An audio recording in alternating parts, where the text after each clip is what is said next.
최고의 페이지. 와! 반갑습니다. 네, 반갑습니다. 반갑습니다. 최고의 페이지. 저는 박종화입니다.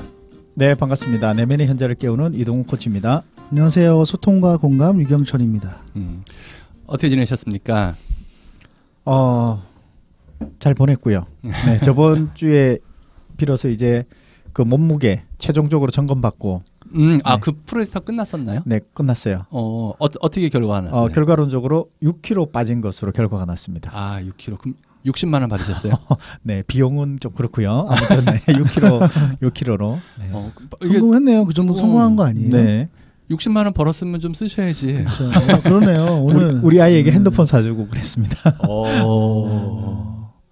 아무튼 좋습니다. 네. 근황이요. 네. 뭐 잘 지내고 있어. 바쁘게 잘 먹고 저는 살이 안 빠지네요. 그게 문제인 것 같아요. 그런데 뭐 즐겁게 잘 먹고 스트레스를 좀 해소하고 있습니다. 그런데 얼굴에 빛이 나요. 빛. 얼굴이요? 네. 로션을 바꾸셨어요? 얼굴에요? 네. 뭐 비비크림 같은 거 안 바르세요? 그런 거 안 바르. 오늘 뭐 좀 촬영에 있어서 좀 얼굴 좀 신경 메이크업을 좀 했습니다. 그렇구나. 사진을 못 보여드리는 게 아쉽네요. 네. 옆에서 빛이 나고 있어요. 그래요? 반짝반짝. 동영상을 찍어야 되나? 뭐 잘 지내고 있고 뭐 평범하게 지내는 것 같습니다. 아무튼 좋습니다. 뭐 평범한 게 제일 좋은 거 아닙니까? 그렇죠. 오늘 책은 어떤 책입니까? 자, 오늘 책은 정재승 박사의 12발자국이란 책이네요. 12발자국, 정재승 카이스트 교수님 책. 이 책 읽어보시니까 느낌이 어떠세요? 사실은?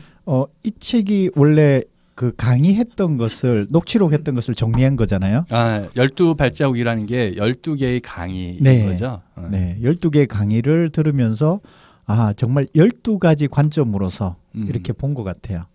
그래서 사람에 대해서 출발해서 사회에 대해서, 세상에 대해서 이해하는 쪽으로 이제 강의가 쭉 그런 식으로 이제 방향성을 가지고 연결되더라고요. 그런 의미에서 보면 굉장히 좀 배움이 됐다, 도움이 됐다 생각이 들어요. 일반적으로 출판하시는 분의 입장에서는 하나의 컨셉이 있는 책을 내지 이렇게 12개의 강의를 묶은 책은 안 낼 것 같거든요. 그러니까 출판 속에 있는 사람들이 일반적으로 하는 얘기가 하나의 컨셉이 좀 있고 그 컨셉을 미는 거지.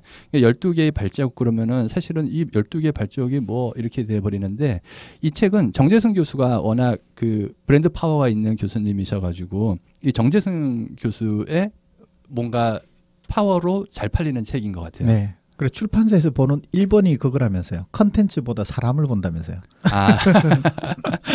누가 썼나? 그렇죠. 그 사람이 썼느냐에 따라서 독자층이 있기 때문에 어느 정도 팔리겠다. 이런 걸 가지고 이제 가늠을 하잖아요.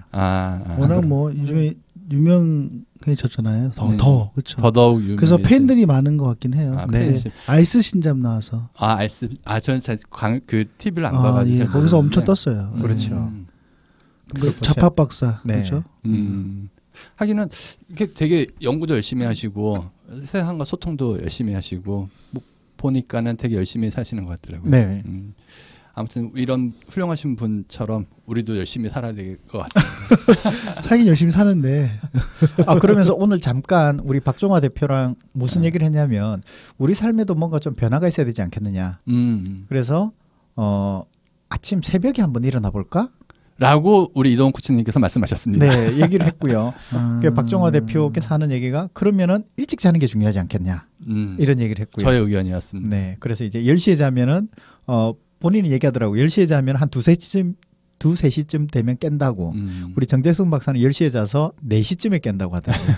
그래서 이 사람을 보고 잠이 많은 사람이다 이런 얘기를 했는데 아무튼 우리도 아침 시간에 뭔가 좀 새로운 것을 해보는 것 이걸 도전해보는 것도 한번 좀 생각해봐야 될 것 같아요. 예전에 아침형 인간이라는 책이 굉장히 많이 팔려가지고 그 해에 아침형 인간에 대한 얘기를 되게 많이 했었거든요. 네. 그리고 그때 사람들한테 난 갑자기 사람 이름이 딱 생각이 안 났어. 큰일 났네. 누구요? 예전에 아침형 인간 나올 때 그걸 반론했던 사람이 있었어요. 아니. 공병호 선생 얘기하려고 했는데 공병호라는 이름이 갑자기 딱 생각이 안 나가지고 내가 지금 개인적으로 내가 늙었나 이런 생각이 들었어요.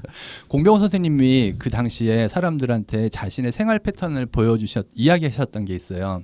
그분은 하루를 그냥 충실하게 막 살면은 한 9시쯤 되면은 번아웃처럼 힘이 다 빠진대요. 저녁 9시. 저녁 9시가 네. 되면은 힘이 다 빠지고 잠 자고 싶어진대요. 그러면 9시나 10시 전에 주무시고 그렇게 9시 정도 잠을 자면은 한 2시나 3시쯤에 깬대요.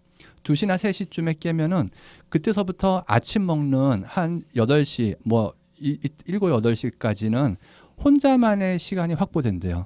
아무한테도 방해받지 않는 혼자만의 시간이 딱 확보되면은 그 시간 동안에 원고를 쓴다든지 뭔가 책을 읽으면은 굉장히 생산적으로 뭔가를 하게 된대요.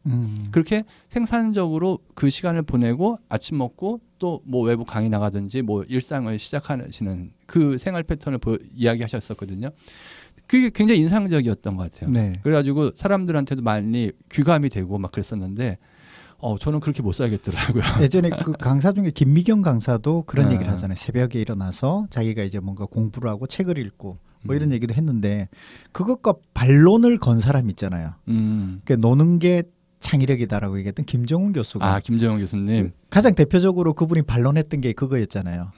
일찍 일어나는 새는 벌레를 잡아먹는다. 그럼 일찍 일어나는 벌레는 뭐냐? 이 얘기를 하셔가지고 굉장히 사람들에게 이제 공감이 되었던 그러면서 잘 놀아야 된다 이런 얘기를 했었죠. 맞아. 이게 성공학을 사람들이 얘기하면서 아침형 인간을 얘기했었는데 김정은 교수님 사실 그 당시에 그렇게 말씀하시더라고요. 성공의 가장 중요한 요소는 운이다, 운. 네. 아침에 일찍 일어나가지고 남산 간 사람 봐라. 다 뭐 신경통이나 있고 그 사람 중에 성공한 사람 누가 있냐. 뭐 아침에 일찍 일어난다고 성공하는 게 아니고 그냥 운 좋아야 성공한다. 뭐 이렇게 말씀하셨었는데 네. 뭐 그런 말도 뭐 그러면 근데 왜 아침에 그러면 성공하지 않은데 왜 아침에 일어나냐고 해요? 아니 근데 우리가 변화를 주기 위해서 우리가 생각하기에는 그게 조금 더 우리 생활에 성공의 가능성을 좀 더 높이는, 좀 더 생산적인 인간으로 만드는, 좀 의미 있는 일을 하게 만드는 네. 뭐 이런 거일 수도 있다. 저는 뭐 좋고 나쁘고도 있는데 저는 이제 하루키도 그랬잖아요. 저는 네. 하루키가 좀 인상적인데 우리랑 비슷하잖아. 되게 물론 작가긴 하지만 그러니까 글을 쓰거나 그런 분들은 그게 좋을 것 같긴 해요. 그래서 글을 새벽에 글을 몇 시간 동안 쓰고 그 다음에 점심시간에 운동하고 오후도 운동하고 저녁에 맥주 한잔 먹고 자고 이 생활이 반복으로 패턴을 한다고 하는데 그 뭐 글을 쓰거나 몰입할 때는 괜찮은데 저희는 또 강의를 낮에 해야 되니까 좀 에너지가 많이 힘들 것 같긴 해요. 예를 들어서 만약에 4시에 일어나서 3시간 동안 책을 쓰거나 막 집중한 다음에 또 아침에 가서 하루 종일 뭐 하기엔 좀 쉽지 않지 않아요? 어때요? 저는 그래서 못할 것 같아요. 뭐 이게 몸에 익으면 네. 그 9시에 쓰러져서 주무시는 분처럼 몸에 좀 익으면 그게 괜찮을 것 같고 처음에는 좀 힘든 부분이 좀 있을 수도 있을 것 같고요. 네. 저도 가끔 새벽 기도를 가거든요. 가끔. 근데 새벽 기도에 갔다 온 그날은 하루의 리듬이 완전히 깨져 버려요. 그러니까 이게 몸에 익지 그러니까. 않아가지고 패턴화되어 있지 않아가지고 그날 하루는 다 뭐 잘 안 돼. 외부 스케줄이 없어도 그냥 특별하게 생산적으로 낮잠을 자거나 해도 낮에 뭐가 잘 안 졸려서. 되더라고요. 네, 맞아요. 그래서 신중하게 생각하세요. 알겠습니다. 중요한 건 아침 시간을 어떻게 중간에 아침 시간을 마련하는 게 중요한 게 아니라 그 아침 시간에 내가 뭘 할 거냐를 생각한다면 이제 아침 시간을 마련할 이유가 생기겠죠. 그런데 옛날에 피터 드러커 선생님도 하시는 말씀이 아무한테도 그 방해받지 않는 자신만의 시간을 확보해야 한다. 맞아요. 이게 뭔가 전문가 뭐 네. 그 되는 타이탄의 길이다, 도구에서도 이렇게. 나오는 얘기가 아침 시간을 얼마나 확보했느냐. 그러니까. 그게 성공한 맞다. 사람들이. 타이탄에서 우리 읽을 때 그렇게 얘기했던 것 같은데 그렇죠. 성공한 사람들의 한 70-80%는 아침에 명상을 한다. 그렇죠. 아무튼 아침 시간을 내가 어떻게 보내느냐가 명상. 중요하다. 저녁 시간도 몰입해서 잘 보내면 어떨까 싶어요. 그러니까 통계적으로 얘기하는 거예요. 통계적으로 성공한 그러니까 한국의 부자들 100명을 놓고 봤더니 7명이 아침에 일찍 일어나더라. 뭐 이런 그런 얘기잖아요. 거죠. 그 얘기하는 게. 네. 알겠습니다. 아침 시간을 잘 활용하셔가지고. 갑자기 네. 아침이 나왔어요. 근데 우리 이동원 코치님께서 최근에 그런 결심을 하셔가지고 아니요, 결심했다. 이제 결심한 게 아니라 좀 해볼까? 해볼까? 아, 결심을 해볼까? 네. 라는 생각을 그럼 하셔가지고. 몸무게 줄인 것처럼 한번 해보세요. 그러니까 그것도 괜찮을 것 같아요. 그러니까 진짜. 이게 목표를 세우면 그러니까. 목표를 이루면 그쵸. 다음 목표를 이루려는 자신감이 또 생기더라고요. 그래서 6kg를 빼보니 할 수 있겠다라는 생각이 딱 들어서 한번 또 이런 걸 한번 옮겨볼까? 이런 어떤 자신감 생겼다. 그런데 몸무게를 빼실 때 그냥 내가 빼야겠다라는 게 컸어요? 아니면 부인하고 그 내기가 컸어요? 내기가 컸다기보다는 그게 이제 시발점이 된 거죠. 그리고 부인하고 내기한 걸 사람들한테도 또 알렸잖아. 알렸기도 했죠. 이야기도 많이 했잖아요. 네. 그렇죠. 내가 사람들한테 많이 듣는 그 책 같은 데서 하는 얘기 중에 한 가지 와닿는 게 그래 결심했어 이렇게 해야지. 이게 최악이라는 거예요. 그렇게 될 리가 없다라는 거죠. 사람은. 중요한 거는 환경이 나를 그렇게 만들어가게 만들어야 된대요. 그래서 내가 환경을 바꿔야 된대요. 그러니까 아까 이야기한 것처럼 아침에 일찍 일어나려면은 가령 뭐 새벽 기도를 내가 가는 거를 뭐 이렇게 표 같은 걸 만들어 가지고 도장 같은 거 찍어 가지고 이걸 몇 개를 채워야지. 이걸로 얼마를 주고받는 내기를 건다든지 또는 사람들한테 알람 같은 거를 서로 이야기 쭉 해가지고 야 우리 같이 하자 뭐 이런 식으로 이야기를 한다든지 뭐 이렇게 뭔가 구조적인 거를 만드는 게 환경을 구성하는 게 첫 번째라는 거죠. 환경도 중요한데 두 번째는 이제 의지도 굉장히 중요한데 예를 들어서 몸짱이 되기 위해서 제일 중요한 목표 하나가 뭐냐면 그날 팔굽혀펴기 하나 하는 거래요.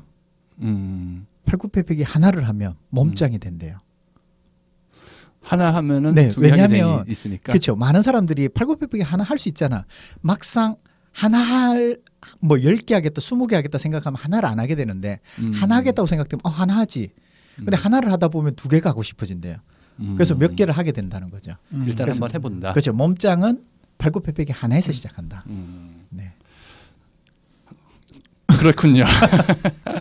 네, 몸짱 되시기 바랍니다.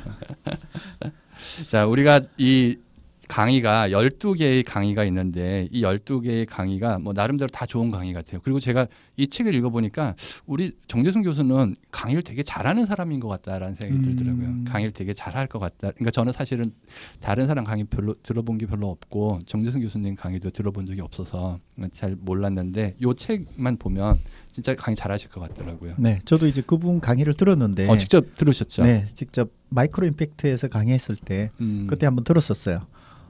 이제 조곤조곤하신데 위트가 있어요. 네, 그러면서 보면서 이 사람은 참 재밌게 사시는 분이구나. 그때 들었던 얘기 중에서 하나가 유시민 선생님과 이 JTBC에서 비트코인과 관련해서 이제 논쟁을 벌이다가 그렇죠. 그때 유시민 선생님이 굉장히 그렇죠. 비트코인 바다 이야기 뭐 이렇게 표현하시고 막 그러기도 하시고 그렇게 해서 두 사람이 그런 과정이 있고 난 다음에 제가 그 강의를 들었거든요. 있은 몇 주 전이었나? 들었는데 그 이후에 자기의 삶에 대해서 얘기해 주더라고요. 하루는 뭐 자기가 이제 밤에 자고 이제 일어났는데 아침에 자기 아이가 오더래요. 아이가 와서 아빠 괜찮아? 이러는 거예요. 괜찮은데 왜? 이러니까 아이가 하는 얘기가 그때 유시민 선생님하고 이렇게 논쟁이 끝나고 나서니까 아이가 하는 얘기가 아빠한테 아빠 어제 발렸잖아. 이런 얘기를. 그래서 이 자신이 이제 그런 부분들이 좀 이렇게 유시민 선생님하고는 뭔가 대적을 하려면 안 된다. 뭐 이런 얘기를 하시면서 강의에 또 그런 얘기를 해주셨어요. 근데 막상 책에는 발렸잖아는 얘기는 안 나오고 그냥 페이스북을 보면서 이런 얘기했다. 뭐 이런 나오더라고요. 근데 아들하고 딸이 아빠 발렸잖아 이런 표현을 쓸 수 있을 것 같아요. 그 정도 쓸 수 있다는 것 자체가 보면 그러니까 두 분은 저는 그러진 않을 것 같아요. 아들 쓸 수 있을 것 같은데요. 요즘 애들은 워낙 뭐 말을 직선적으로 하니까. 저희는 딸이라 딸이 그렇게 얘기하진 않을 것 같아요. 아이가 아빠한테 그렇게 얘기했다라는 거는 아빠랑 아이랑 굉장히 사이가 좋은 친하다는 얘기겠죠. 네. 네. 무시하는 거 아니고? 아빠를 무시해. 그렇게 얘기하진 않죠. 아빠를 막 그냥 막대하는 거 아니에요? 막대. 네. 저희가 이 책을 읽었는데 이 책에서 우리가 전에 했었던 것처럼 놈놈놈 컨셉 한번 해보시죠. 좋았던 점, 나빴던 점, 흥미로웠던 점. 이거 제가 먼저 할게요. 네. 저는 먼저 아마 비슷할 것 같은데. 좋았던 점부터 한번 얘기해 볼까요? 좋았던 점. 다 같이. 뭐가 좋았어요? 내용이 좋았어요.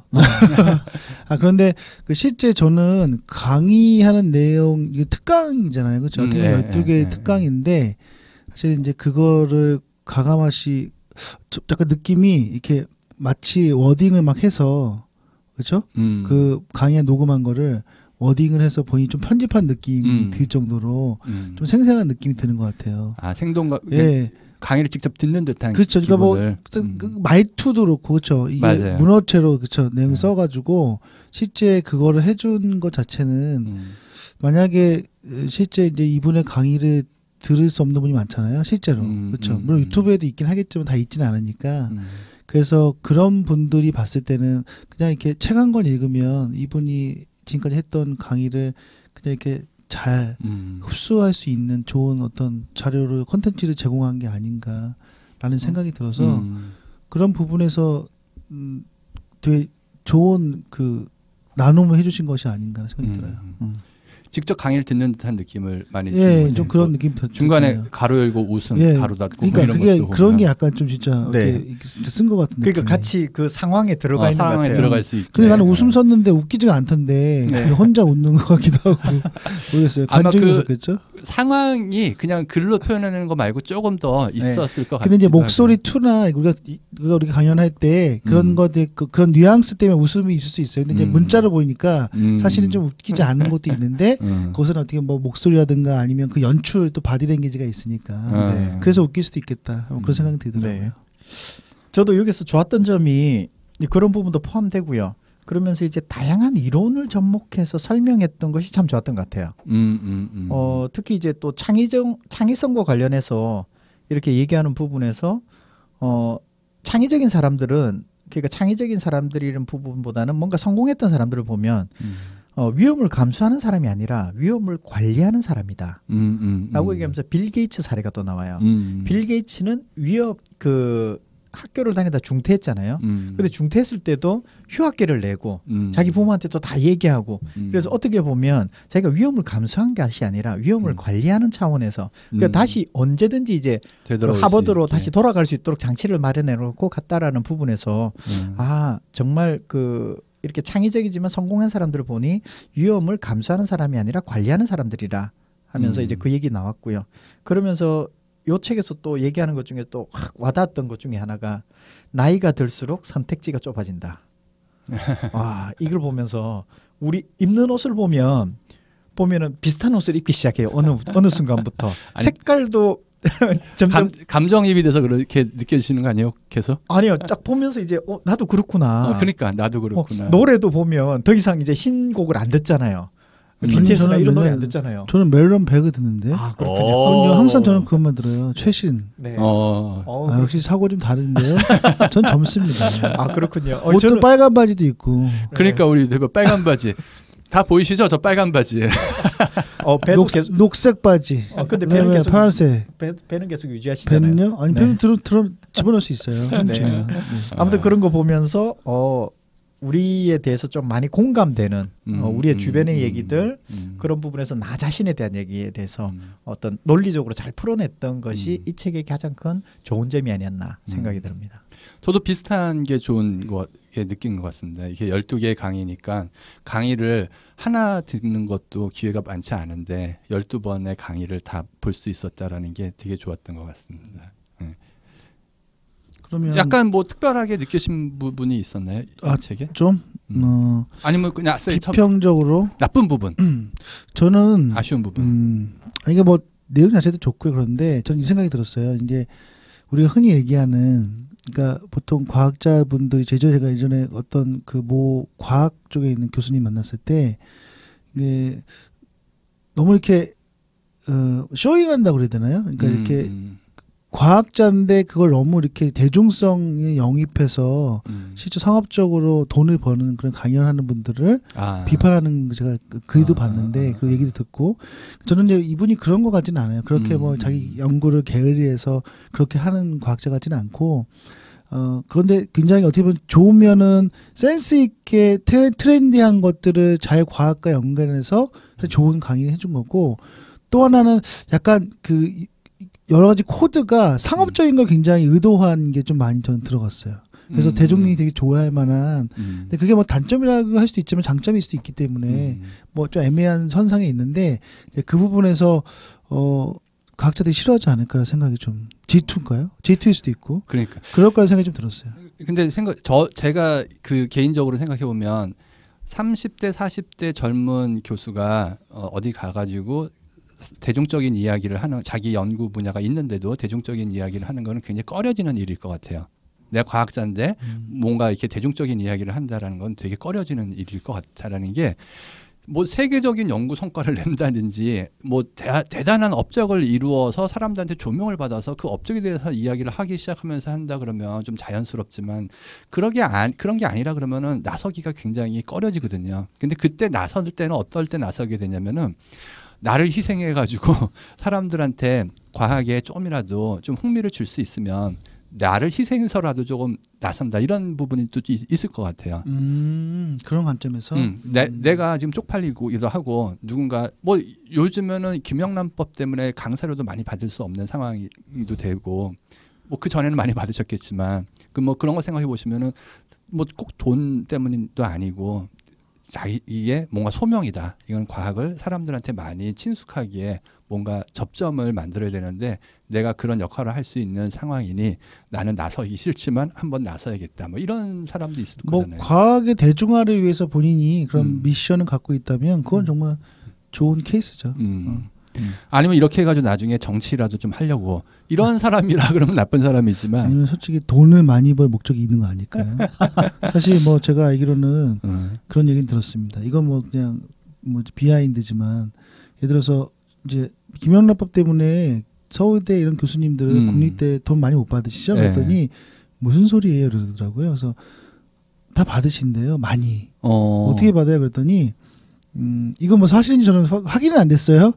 프로젝트식으로 해서 다 준답니다. 더 많이. 그래서 전혀 영향이 없다는 이야기 제가 들었거든요. 그러니까 이제 강의료로는 뭐 100만 조금 주겠죠. 거기에 맞게 주는데, 그리고 이 하나의 어떤 프로젝트로 같이 사업을 했습니다. 계약서 쓰고 거기에 연구소에 엄청나게 많은 돈을. 그런 얘기 그렇게 한다고 하더라고요. 그래서 많은 교수님들이 연구소를 만드는 거예요? 그럴 수도 있죠. 그렇군요.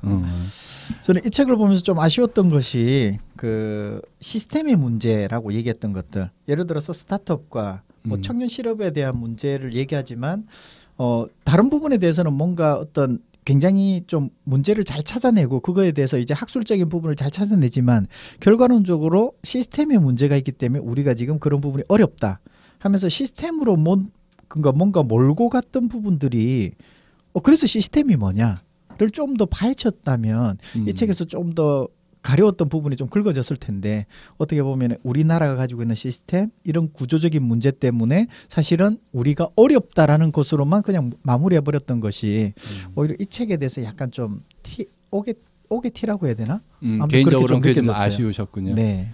저는 그 부분은 생각해보면, 그런 얘기를 하려면 정치적인 이야기를 안 할 수가 없고, 정치적인 부분을 얘기하는 거는 또 좀 꺼려질 수도 있는 부분이어서. 근데 정치가 굳이 아니더라도 이분은 정치가 아니지만은 심리학적으로나 뇌과학적으로도 이렇게 뭔가를 풀어냈던 부분 있잖아요. 아니, 이게 아까 이제 말씀하신 거 제가 딱 생각난 거는, 사실 우리나라 그 사회에서 굉장히 좀 보수적이다, 아니면은 개인정보처리법 같은 거를 예를 들면 그런 거잖아요. 개인정보를 그 사람이 누구다고 실명을 가리면은 미국이나 뭐 중국에서는 그거를 데이터를 사용할 수가 있어요. 근데 실명을 가리더라도 두세 개를 조합해가지고 찾아내려고 그러면은 이 사람이 누군지를 찾아낼 수는 있겠죠. 그래가지고 미국인 같은 경우는 실명만 가리면은 데이터를 활용할 수 있는데, 실명 그 몇 개를 조합해가지고 이 사람이 누군지를 찾아내려는 시도가 있으면 거기에는 엄벌한다. 이렇게 돼가지고 사람들이 나름대로 그 윤리를 지키면서 하는데, 우리나라 법 같은 경우는 개인정보법이기 때문에 실명을 가리든 뭐 하든 무조건 사용하면 안 된다. 그래서 접근 자체를 막는 거예요. 그러니까는 데이터 자체가 아주 부족하게 되니까는 실제 산업계에서 뭔가 개발하고 뭐 하는 사람들의 입장에서는 연구도 진행이 안 되고 뭔가 상품 개발도 안 되는 거죠. 지금 이런 생각해 보면 되게 안타까운 거예요. 카카오 같은 게 은산분리법에 막혀 있지 않습니까? 카카오뱅크 너무 열받는 아직도 안 통과됐어요? 아직 안 됐어요. 원래 8월 달에 된다. 사람들이 대통령까지 나와가지고 이런 건 해야 된다 그랬는데, 어떤 많은 사람들은 좀 굉장히 좀 부정적인 얘기를 많이 하는 거거든요. 근데 그런 얘기가 뭐랑 비슷하냐면은 자동차 때문에 1년에 5,000명이 죽어요. 죽는 사람들 생각하면 너무 안타깝죠. 네. 자동차를 만들지 말아야 합니다. 자동차 만드는 공장이 지어지려고 할 때 거기다가 자동차 못 만들게 하는 거랑 어쩌면 좀 비슷한 입장인 것 같아가지고 그분들이 뭐 염려하고 하는 건 다 일리가 있지만 그 일리 있는 게 지금 전반적으로 봤을 때 전 세계적인 추세나 이런 걸로 좀 봐야 되는 거 아닌가 생각이 들더라고요. 정치 얘기를 우리가 하고 있군요. 그러니까 이렇게 얘기가 될까봐 네. 이 정진석 교수는 그 부분에서는 피한 거 아닌가 생각이 그렇군요. 들거든요. 네, 그러시죠. 네. 아무튼 좋습니다. 네. 이 책은 제가 개인적으로는 계속 추천이 좀 되는 책이었던 것 같습니다. 네. 보면서 배운 것도 많고 여러 가지 생각도 많이 하게 됐고요. 자, 이 책은 그렇게 좋은 것 같은데 우리가 돌아가면서 12개의 강의 중에 하나 정도는 좀 소개를 하나 정도씩 해주시면 좋을 것 같습니다. 예. 뭐 길지 않게 딱 3분 정도만. 저도 예. 짧게 하면 저는 두 번째 발자국이 좋았어요. 두 번째 발자국. 제목이 결정장애는 어떻게 극복할 수 있는가 이런 주제인데 여기 보면 이제 햄릿 증후군 나오거든요. 그래서 이제 영국의 극작가인 섹스피어의 희곡 햄릿의 주인공처럼 빨리 결정을 내리지 못하고 오랫동안 고민하는 사람들의 증세를 우리가 햄릿 증후군이라고 하거든요. 그래서 거기에 유명한 말이 나오잖아요. 삼촌이 자기 아버지 죽이고 어머니를 데려가자 자살할 것인지 그를 죽일 것인지 놓고 며칠 밤에 고민하다가 그렇죠? 범민하는 죽느냐 사느냐 그것이 문제로다. 이런 얘기가 나오는데 보통 사느냐 죽느냐 아니에요? 죽느냐 사느냐로 얘기한 게 참 선택의 패러독스라는 현상이 있어요. 재밌는 얘기인데 우리가 보통 재밌는 실험인데 이런 거 있잖아요.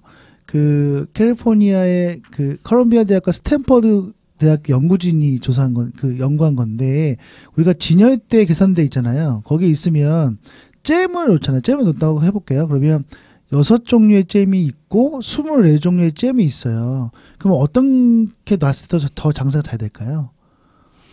우린 답을 알고 있는데. 그렇죠. 사람들이 일반적으로 생각하는 선택지가 많은 게 좋을 거라고 생각하지만 실제로는 굉장히 적을 때 더 선택이 좋다 이런 얘기가 있어요. 그래서 구매가 무려 그러니까 6종만 진열했을 때 높았는데 구매가 10배, 재구매는 무려 15배의 차이가 났다는 거예요. 그래서 사실 사람들의 선택지를 많으면 재미가 있긴 하지만 뭔가 선택하기는 좀 어렵다. 그런 것들이 저는 뭐 일리가 있고 당연한 결과긴 한데 이렇게 과학적으로 증명한 것이어서 좀 더 재미가 있었고 뭐 그런 것들이 뭐 과일잼, 와인, 자동차 이런 여러 가지 마케팅이나 비즈니스에도 다 활용이 된다 그런 생각이 들었고 그래서 저는 저랑 좀 연관을 했어요. 우리가 직업적으로 강의를 하는데 여러 개를 해서 10개를 강의하는 사람과 3가지나 2가지를 하는 사람과 어떤 게 좋을까? 이거에 보면은 조그만 게 좋지 않을까 생각이 드는데.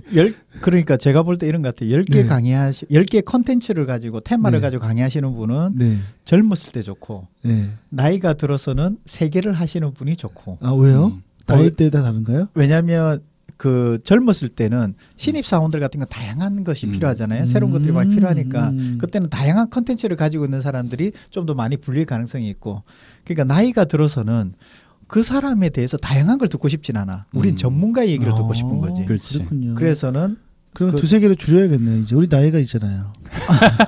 조금 전에 없다고 말씀하셨는데. 신입사원인가요 아직도? 아니요. 그쪽은 넘어갔죠.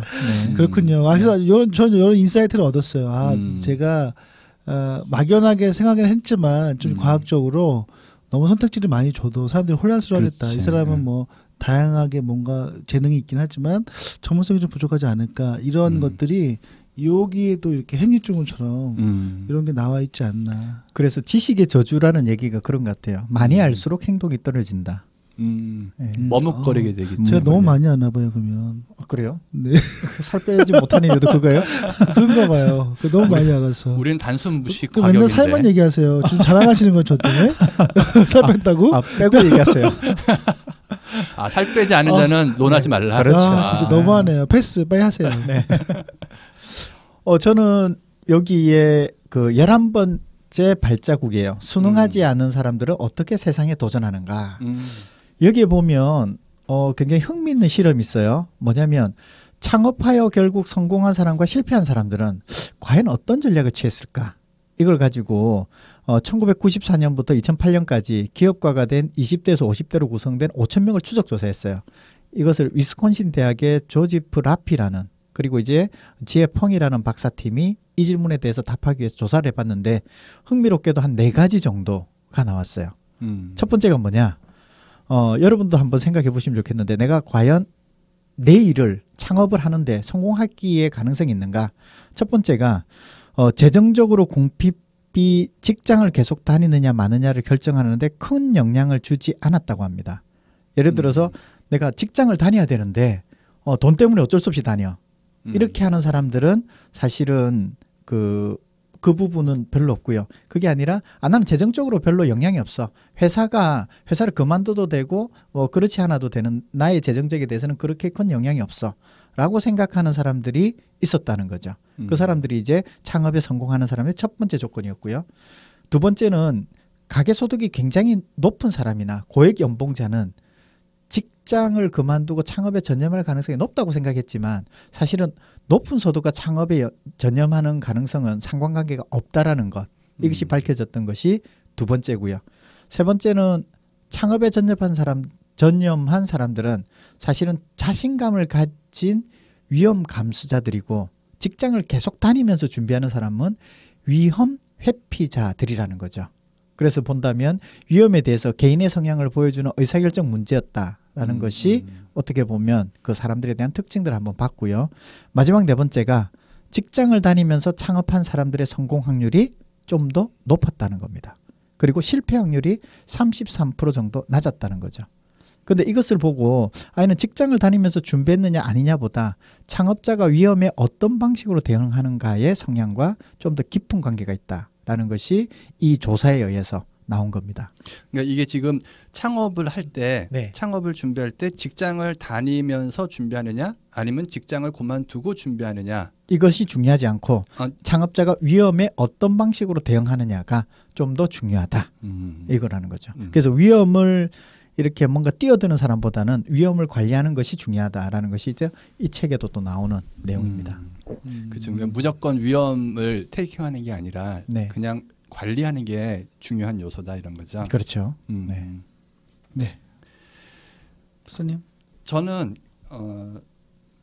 이게 몇 번째 발자국이지? 5번째 발자국인 것 같습니다. 5번째 발자국에 새로 고침이라는 단어가 있어요. 우리 뇌도 새로 고침할 수 있을까? 이 부분이 있는데 뭐 새로 한번 인생을 좀 바꾸고 싶잖아요, 사람들이. 뇌도 뭐, 세팅하고 싶죠.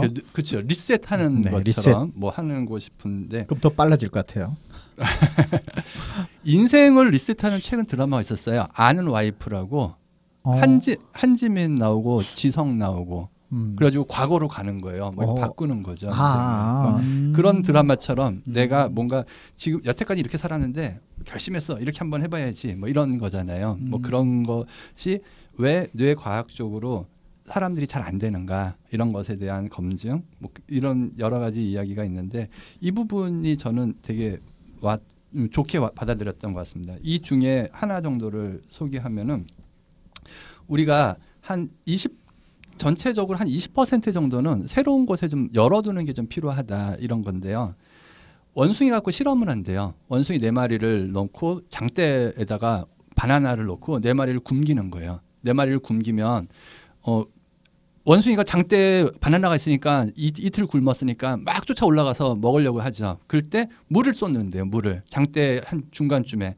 원숭이가 물을 굉장히 싫어한다고 하네요. 그래가지고 물을 쏘면은 원숭이들이 그 물 때문에 기겁해서 다시 내려온대요.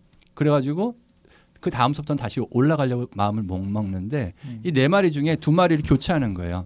2마리를 새로운 놈으로 교체해 놓으면은 이 새로 굶은 이 2마리는 다시 또 장대에 막 올라가려고 하는데 물을 쏘는 위치까지 올라가기도 전에 기존에 있던 2마리가 걔네들을 끌어내린대요. 막 핥히고 때리면서까지 끌어내린대요. 네. 거기 절대로 가면 안 돼. 이런 식으로 한다는 거죠.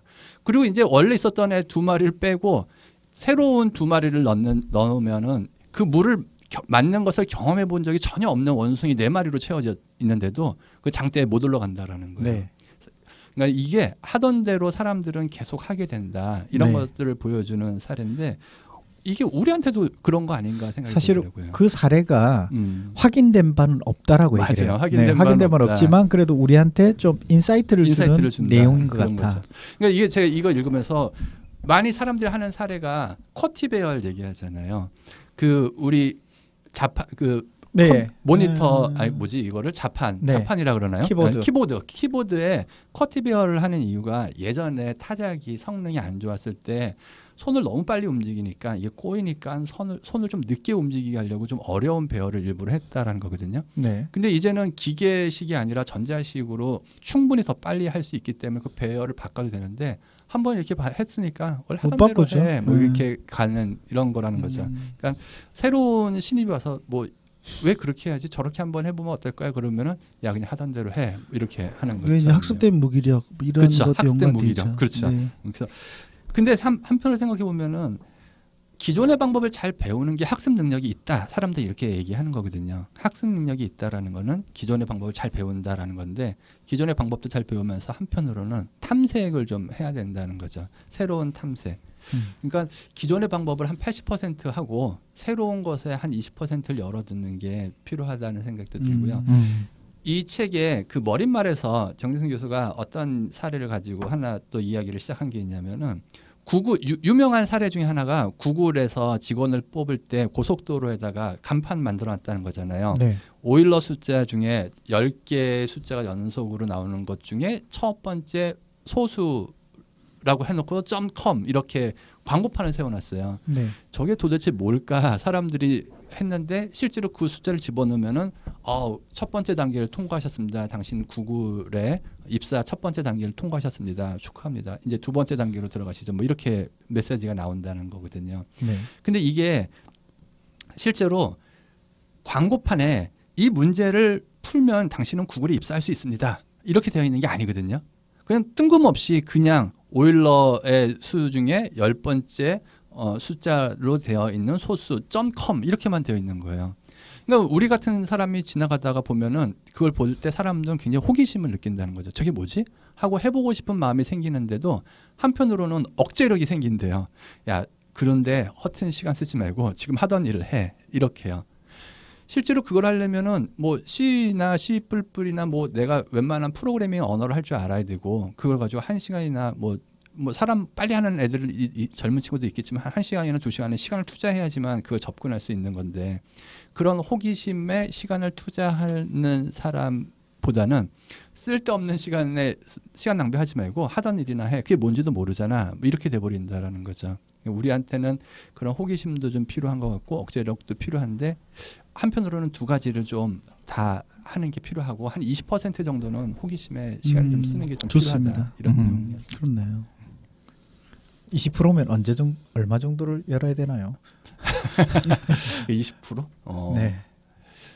이게 제가 이거 보면 생각한 게 새로운 20대 80의 룰로 생각이 들더라고요. 기존에 하던 방법 한 80%. 그러니까 강의도 어디 가서 이야기하는 것도 생판 다 새로운 이야기하면은 듣는 사람이 너무 힘들어하는데 20%는 아는 80%는 아는 얘기, 20%는 모르는 얘기 했을 때 훨씬 더 효과적으로 전달이 되는 것 같아요. 뭐 그런 것처럼 우리가 하는 일도 20% 네. 시간으로 따지면은 아무튼 적당한 시간을 하면 좋을 것 같습니다.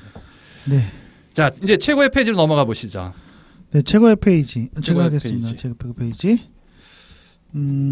저는 제가 읽어드릴게요. 이 페이지가 있습니다. 혁신의 열쇠라는 그 소주제가 있는 곳인데 저는 노는 걸 좋아하니까 그렇죠. 실리콘밸리에는 제가 읽어드릴게요. 실리콘밸리에는 진지한 놀이라는 개념이 있습니다. 인간은 놀이를 하는 동안 완전한 몰입을 경험하며 이때 창의적인 아이디어가 나오고 혁신의 실마리를 얻을 수 있다는 겁니다. 현대사회에서 혁신과 창의가 놀이를 통해서 나올 수 있다는 사실은 기업들에게 매우 매력적으로 들렸을 겁니다. 그래서 업무 공간 안에 놀이를 끌어들이려는 일련의 노력들이 시작됐지요. 술자리에서는 진지한 얘기를 해도 즐겁고 업무 얘기도 술술 잘 나옵니다. 브레인스토밍을 술자리처럼 진행하면 어떨까요? 업무 공간을 놀이터처럼 만들어주고 그들이 자유롭게 생활하도록 해주면 어떨까요? 실리콘밸리는 점점 구글 플렉스처럼 바뀌어가고 있습니다. 네, 여기까지인데요. 저는 이제 이 부분을 쭉 읽으면서 느끼는 게 이제 저희가 특히 미국의 IT 기업들은 뭐 구글이나 페이스북이나 애플도 그렇고 굉장히 잘 돼 있잖아요. 그래서 어떻게 보면 그 직원들을 쉴 수 있는 시간, 뭐 공간, 먹는 거, 놀이시설. 제가 예전에 그 2년 전에 미국 갔었을 때 페이스북, 구글 갔었거든요. 물론 안에 잘 들어가 보진 않고요. 겉에를 많이 봤는데 실제 뭐 구글 자전거, 페이스북 자전거도 있어요. 물론 공간이 커서 왔다 갔다 하는 그런 거긴 한데 그 안에 또 들어갔을 때 굉장히 직원들이 재미있게 뭔가 할 수 있는 여러 가지 휴식 시설이라든가 이런 것들이 굉장히 잘 돼 있고요. 우리나라에서 요즘에 많이 지원한다고 하는 뭐 마사지사 있는 거 이런 거 있잖아요. 이런 것도 다 사실은 구글이나 페이스북 이런 데서 벤치마킹 한 거잖아요. 이건 뭐냐면 그런 걸 하게 되면 돈은 많이 들죠. 그런데 직원들에게 편의성을 주는 것도 있고 뭐 복지 차원도 있지만 실제 그런 것들을 하면서 더 창의적인 것들이 많이 나온다는 거예요. 그래서 뭐 쉬면서 아니면 뭐 놀면서 더 뭔가 리프레시하면 아이디어도 많이 나오고 더 진지하게 깊이 있게 이해도 할 수 있다는 거죠. 그런 면에서 우리는 직장에서도 너무 일만 강조하지 말고 좀 놀면서 하면 어떨까 하는 생각이 들거든요. 뭐 시간을 1시간 정도 3M도 그렇잖아요. 20%는 창의적인 업무 시간을 준다는데 뭐 한 1시간 2시간 정도는 네 마음대로 해.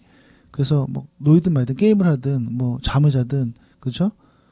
그러면 어떨까요? 그러기 위해서는 우리 기업 구조가 좀 바뀌어야 되는데 예를 들어서 이거죠. 우리 출근해야 되는 시간과 퇴근해야 되는 시간이 있잖아요. 네. 그런 부분에서 본다면 과제 중심적으로 바뀌어야 되는데 우리는 시간 중심적으로 업무를 하기 때문에 아마 그게 좀 어렵지 않을까. 시간의 축으로 뭔가를 설정하는 그렇죠. 게 아니라 네. 과제의 축으로 뭔가를 설정해야 그렇죠. 한다. 그게 필요한데 물론 이제 시간 중심인 필요한 회사도 있고 서비스업이나 이런 것은 시간이 중요하죠. 일도 있긴 한데 네. 그런 일이 아니라 그러면 그 과제 중심적으로 그런 부분이 재편돼야 되는데 우리는 업무가 끝나더라도 상사가 퇴근하지 못하면 지금 이제 주 52시간으로 바뀌었기 때문에 그런 부분이 좀 덜하긴 한데 그럼에도 불구하고 윗사람의 눈치를 본다는 거죠. 근데 저도 이제 그거 동의하는 게 52시간 바뀐다면서 화두가 뭐였냐면 기업들이 어떻게 얘기하냐면 이제 시간이 줄어들었으니까 오히려 업무 스케줄을 타이트하게 확인한대요. 그래서 조금이라도 뭐 담배 피는 시간 이런 것도 다 빼고 그러면 안 되고 뭐 커피를 뭐 보통 우리가 뭐 마시잖아요. 같이 네. 뭐 20-30분씩 그런 것도 안 되고 뭐 전혀 통제하는 약간 타이트하게 일하고 빨리 퇴근해라. 그런 것 때문에 사실 여기는 좀 이거랑은 위배된 것 같아요. 왜냐면 네. 여기서는 많이 놀고 자기 시간을 갖고 생각할 시간은 혼자 있거나 여러 가지 엔터테인먼트를 하면서 좋은 업무 성과를 내는 건데 또 이런 52시간 때문에 시간을 관리한다는 건 시간으로 사람을 있어요. 관리한다는 게 지금 우리 이동 코치께서 말씀하신 것처럼 시간으로 사람을 관리한다라는 게 많은 생산성을 저하시키는 요인일 수 있을 것 같아요. 진짜로. 그렇죠. 네. 그래서 누가 그런 얘기를 하던데 과연 그러면 주 52시간이라는 부분에서 기자들을 생각해 보자. 기자들은 사건이나 어떤 그런 취재거리가 있으면 가야 되는데 주 52시간이에요? 나 이제 안 가요? 이거 말이 안 되잖아요. 이런 것처럼 자신이 무엇이 중요한가를 좀 생각을 해야 되는 것이 그리고 이제 주 52시간이 된다는 것은 이제 한편으로 본다면 기업이 지금까지 했던 그 일하는 방식이 아니라 새로운 일을 해야 되는 방식으로 전환돼야 되는 어떻게 보면 강제적인 어떤 시프트 돼야 되는 여건이기 때문에 그런 부분에서는 좀 우리가 좀 생각해 봐야 될 부분일 것 같아요. 네. 그렇군요. 코치님 하시죠. 네. 네. 저는 제가 최고의 페이지로 뽑았던 것은 334페이지 11번째 발자국 수능하지 않는 사람들은 어떻게 세상에 도전하는가 부분에 대해서 한 장면입니다. 잠깐 읽어드리도록 하겠습니다. 이른바 모두 변경 과정이 조금 다르게 일어난다고 하는데요. 사회적 성취를 이룬 사람들은 한 과제에 완전히 몰입해 들어갔다가 다른 과제로 생각이 옮겨가는 일이 큰 무리 없이 빠르게 진행된다고 해요.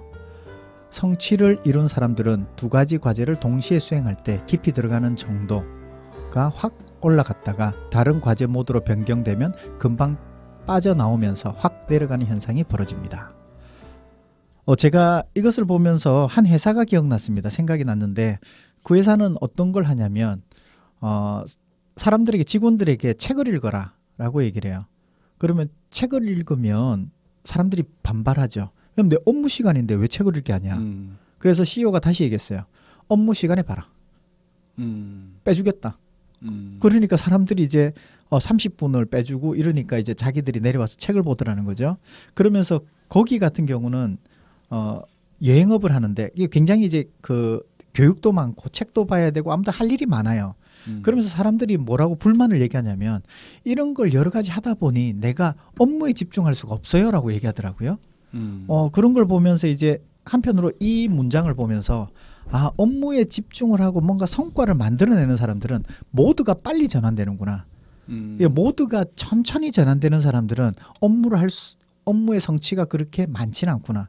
라는 것을 느끼면서 오히려 그런 훈련들을 하는 것, 이 모드를 빨리 끊고 저 모드로 바로 들어가는 것, 이런 부분들이 업무 성취를 높이는 굉장히 중요한 훈련이 될 수 있겠구나라는 것이 제가 이 부분을 보고 좀 느꼈던 부분입니다. 네. 하나에 몰입하는 것도 필요하지만 네. 동시에 여러 개를 하는 것도 빨리 끝내고 다음 과제로 넘어갈 수 있는 모두 변경하는 모두를 변경을 잘만 하면은 생산적인 창의적인 아이디어를 오히려 더 잘 낼 수 있다. 오히려 생산적인 사람들이 그걸 잘하더라. 오히려 생산적인 사람은 그렇게 하더라. 네. 그 방법이 모두 전환을 잘하는 모두 전환 잘하세요? 저는 잘합니다. 멀티 플레이어예요. 놀다가 다른 것도 놀고 갑자기 일하고 갑자기 놀고 막 갑자기 뭐 밥 먹고 술 마시고 다 할 수 있어요. 아, 그렇군요. 이 여자한테 집중하다가 저 여자한테 잽싸게 딱 집중하고 그런 건 잘 못해요. 그게 아쉬워요. 잘 되면 좋을 텐데. 자, 우리 박정화 대표님은 제가 뽑은 최고의 페이지는 313페이지입니다. 혁명은 어떻게 시작되는가에 관련된 이야기의 마무리 부분인데요. 잠깐 읽어드리겠습니다. 혁명이 어떻게 시작될까요? 아직 오지 않았지만 오기를 바라는 미래를 상상하는 능력에서 시작됩니다. 상상력이 풍부한 사람들이 혁명을 꿈꾸죠. 그래서 돈키호테도 이런 말을 하죠. 누가 미친 거죠? 장차 이룩할 수 있는 세상을 상상하는 내가 미친 건가요? 아니면 있는 그대로만 세상을 보는 사람이 미친 건가요?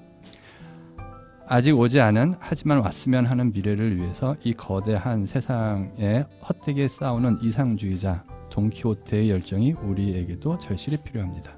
이 부분입니다. 이 부분이 혁명에 대한 이야기를 하는데 혁명에 대한 이야기가 저는 좀 굉장히 새롭게 와닿았던 게 지금 실리콘밸리나 이런 데서 형성되는 문화가 이 정재승 교수의 판단으로는 히피 문화라는 거예요. 1960년대 미국에서 형성됐던 히피들이 기성의 사회 통념, 제도 가치를 부정하고 인간성 회복, 자연으로의 회귀 등을 주장하는 그러니까 위계 질서나 수직적인 계층 구조를 부정하고 동등하고 평등한 사회를 꿈꾸는 것. 돈과 권력이 어디 한 군데 집중되는 것에 반기를 들고 국가 권력의 이름으로 자행되는 폭력적인 전쟁에 반대하고 뭐 이런 것들이 지금의 실리콘밸리에 뭔가 4차 산업혁명을 만들었다 이런 얘기거든요. 그때 1969년인가요? 60년대 후반이라고 나오는데 그때 이제 히피 문화에 영향을 받았던 사람 중에서 스티브 잡스. 그러니까 스티브 잡스나 생각해 보면은 스티브 잡스가 2005년이었나요? 그 스탠퍼드에서 강연하는 거 맨 마지막에 스테이 헝그리, 스테이 폴리시 이런 얘기를 하는데 이 얘기를 하는 그 바로 앞부분에 뭐라고 얘기냐면 자기가 어렸을 때 홀어스 카탈로그라는 잡지에서 이런 문구를 봤다 하면서 이야기하는데 이 홀어스 카탈로그라는 게 히피 문화의 굉장히 중요한 뭐 잡지라고 얘기하는 거더라고요. 네. 이렇게 보니까는 약간 놀라움도 좀 있고 하나의 문화가 형성되면서 그 문화가 뭔가 이루어져가는 처음에는 진짜로 반항적이고 반기만 드는 것처럼 보였었는데 나중에는 그것이 실제로 이루어지는 혁명이 이루어지는구나 이런 생각이 들었습니다. 그 얘기를 딱 들으면서 생각나는 게 우리가 습관을 만들지만 나중에 습관이 우리를 만든다라는 얘기가 있잖아요. 그래서 그러면서 이제 한편으로 보면 사회가 어떻게 보면 문화를 만들지만 나중에 그 문화가 사회를 만드는구나 라는 것으로 생각도 되겠구나 생각이 들었습니다. 저는 이 부분을 읽으면서 우리 아까 전에 정치하시는 분들이 형성되어 있는 뭔가 생각의 구조 같은 게 약간 명쾌하게 히피 문화처럼 있구나. 그게 그분들이 직접적으로 히피를 경험하지 않았어도 간접적으로 히피 문화를 체험하는 것처럼 우리나라 사람들도 학생운동하던 그 사람들의 그 생각 같은 구조가 좀 있어서 그게 지금도 지속되고 있구나. 그게 사회 발전을 아까 이제 정치적인 문제 같은 것들에 오히려 도움이 안 되는구나 이런 생각을 좀 했었습니다. 근데 나이 들면서 선택지가 좁아지면서 그런 부분들이 보수 쪽으로 가는 거죠. 아무튼 좋은 책을 읽은 것 같습니다. 네. 소감인가요 이제? 네. 마지막.